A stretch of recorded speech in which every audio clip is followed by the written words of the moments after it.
अल्लाहुम्मा सल्लि अला सय्यिदिना व मौलाना मुहम्मदिन आफियतिल अबदानि व शिफाइहा व तिब्बिल क़ुलूबि व दवाइहा व नूरिल अब्सारि व ग़ियाइहा व आलिहि व सहबिहिल किराम व इब्निहिल करीमिल ग़ौसिल अअज़मिल अफ़ख़मिल हुमामी व हिज़्बिही व बारिक व सल्लिम। आज जो मुनकिरे मिलाद का ये एतराज है, क्या इस तरह सहाबा ने भी किया? क्या तुम सहाबा से ज्यादा मोहब्बत वाले हो? इस तरह ये आराइशों से बाइश, ये सब कुछ क्या वहां मौजूद था? सवाल करने का तरीका तो सीखो। इमाम ज़हबी ने मोजम शुयूख़े ज़हबी में एक बात लिखी कि इमाम अहमद बिन हंबल से पूछा गया कि अगर रसूल अकरम सल्लल्लाहु अलैहि वसल्लम की कब्र शरीफ तक बंदा पहुंच जाए तो क्या हाथ लगा ले प्यार से? तवज्जो करना, उस वक्त ये 4 दीवारें नहीं थी। उस वक्त जो है वो इतनी ही एक दीवार है, कमरा है, दरवाजा खुला है, बंदा जा सकता है। तो इमाम अहमद बिन हंबल ने कहा ला बासा बिही, इसमें कोई हरज नहीं। आज तो मुवाजा शरीफ पे हाथ उठाए तो डंडे पड़े उसको, वहां कब्र को हाथ लगाए, अच्छी तरह फेरे और चूमे।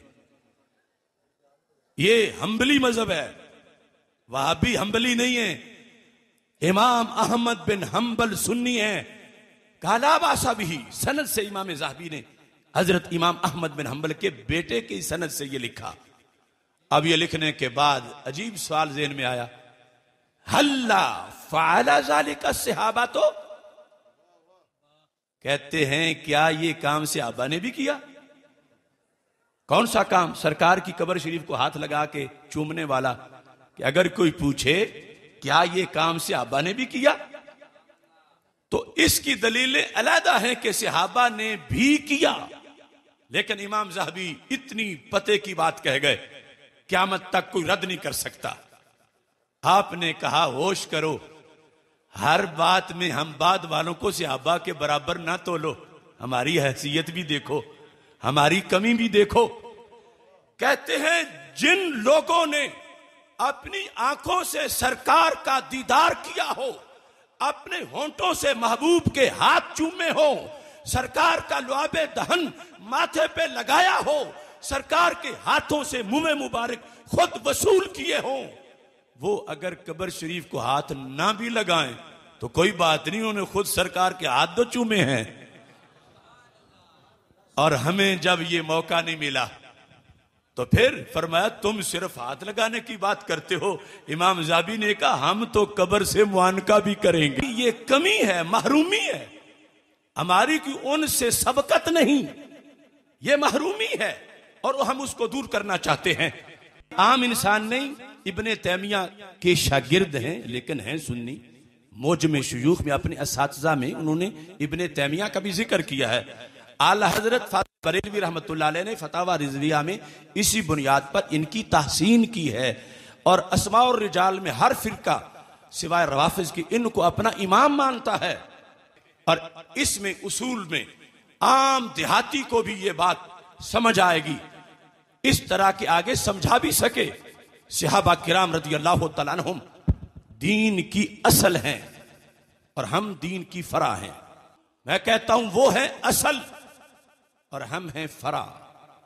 असल कहते हैं रूट्स को, जड़ों को, और फरा कहते हैं ब्रांच और टहनी को। इन दोनों का मसलक एक है, इन दोनों का मिशन एक है। सोज जड़ का है, नजर टहनी में आता है। दोनों मिलके जमाने को खुराक देती हैं, दोनों मिलके जमाने को खुशबू देती हैं, दोनों मिलके जमाने को साया देती हैं। मगर कुछ फर्क भी है। क्यों? जड़ जड़ है, टहनी टहनी है।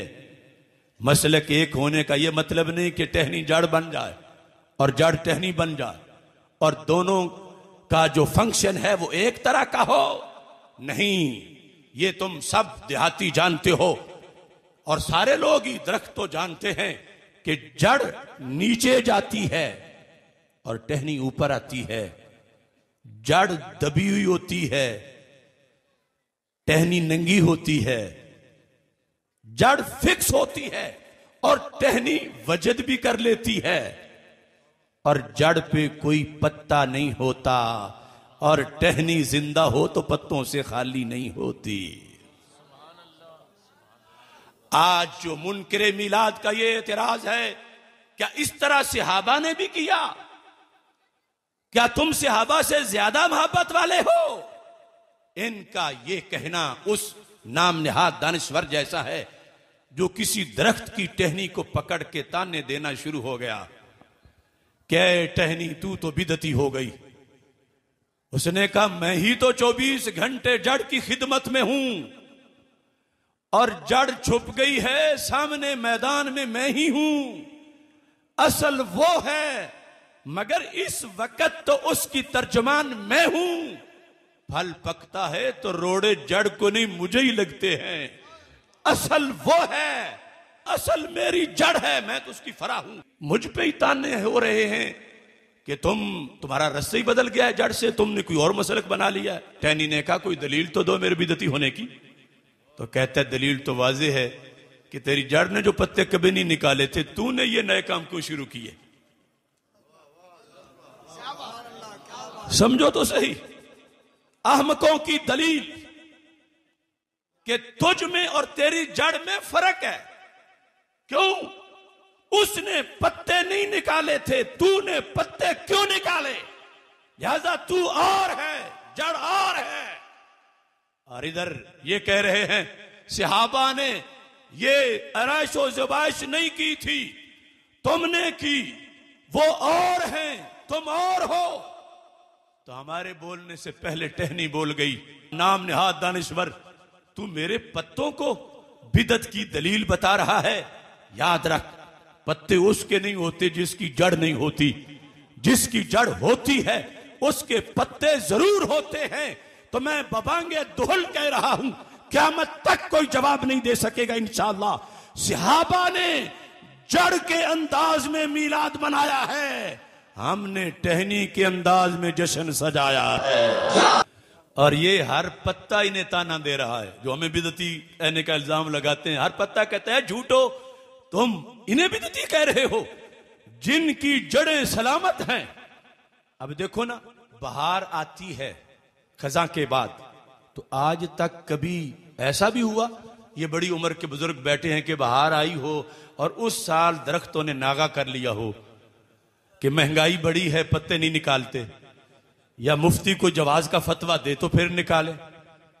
आज तक जब भी बहार आई है तो दरख्तों ने बहार मनाई है, कभी नागा नहीं किया। तो मेरे भाइयों, एक बहार दरख्तों की है तो एक इन खुशबख्तों की है। दरख्त अपनी बहार मनाते हैं, खुशबख्त अपनी बहार मनाते हैं।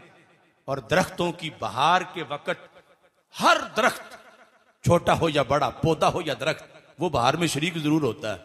ताना है कि जिंदा हो और बहार न मनाए। अगर पूरे माहौल में तुम्हें एक टुंड मुंड नजर आए जिस पे ना कोई पत्ता है, ना कली है, ना हरियाली है, कुछ भी नहीं, अपने महरूम अंदाज से ये बता रहा है कि बहार होती तो मुझ पे भी होती, चूंकि मुझ पे नहीं तो बहार नहीं। जैसे वो कहता है ईद होती तो मुझे भी पता होता, मुझे पता नहीं तो ईद नहीं।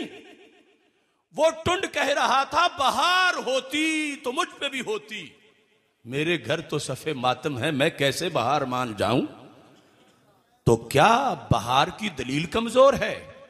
बहार का हवाला कमजोर है? नहीं। तो फिर उस पे क्यों नहीं करीब जाके थोड़ा सा कुरे दो कि बहार में कोई कमी है या इसका कोई अंदरूनी प्रॉब्लम है? थोड़ा सा कुरे दोगी तो पता चलेगा बेचारा बहार क्या मनाता, इसकी तो जड़ें ही मरी हुई है। ये खोखला है, इसको सीना जमीन से फैज ही नहीं मिल रहा। हम किसी से झगड़ा नहीं करते मगर बहार का संदेशा जरूर देते हैं। जिस दरख्त में जान होती है वो अपनी बहार मनाता है, और जिस खुशबख्त में ईमान होता है वो अपनी बहार मनाता है। इकबाल ने कहा टहनी गई जो अहदे खजा में शजर से टूट, मुमकिन नहीं हरी हो सहाबे बहार से। हैला जवाल अहदे खजा उसके वास्ते, कोई वास्ता नहीं है बरगो बार से। मिल्लत के साथ राबता उस्तवार रख, पैवस्तर शजर से उम्मीद बहार रख। 11 महीने मसलक अहले सुन्नत पे गुजरे तो फिर बहार आती है। जिसने अकीदे की मंडी में रियालों के इफ्ज अकीदा बेच दिया, आज उस टहनी को रंग भी सब्ज लगाओ तो बहार तो नहीं आएगी, क्योंकि वो मसलक से कट गई। बहार के अंदर कमी नहीं, बहार तो बहार है। मसलक की बुनियाद पर आज क्या हुआ उसे खबर ही नहीं। और तुम्हारे चेहरों को देखने से पता चल रहा है कि जड़ें भी सलामत हैं और मदीना शरीफ से फैज भी पहुंच रहा है।